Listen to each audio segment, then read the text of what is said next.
આજે મિત્રો હું ફરતો ફરતો ફરતો આ મંદિરની મુલાકાત લેવા આવ્યો તો આ જોઈ લો આ મંદિર છે અને આ મંદિર છે જોઈ લો આજ તો અમારે અશોકભાઈ ની કિરણભાઈ હું બેઠા છે અશોકભાઈ કિરણભાઈ તમે શું લેવા આવ્યા હતા હું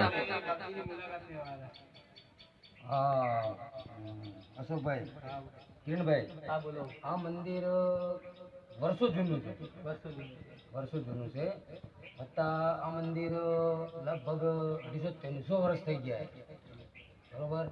આ મંદિર સોનેશ્વર મહાદેવ છે છે એટલે આ નદીના કોઠા ઉપર છે એટલે અમે બહુ ટાઈમથી અહીંયા રહીએ છીએ અને બહુ ટાઈમથી અહીંયા પૂજાય કરીએ છીએ.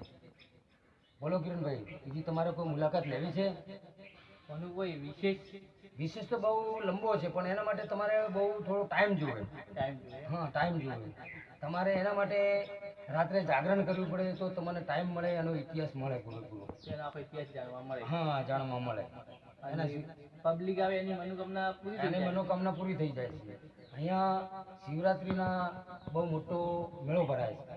મેળો તો ભરાય છે. મેળો ભરાય છે અને બહુ પ્રાચીન મંદિરે સોનેશ્વર મહાદેવ.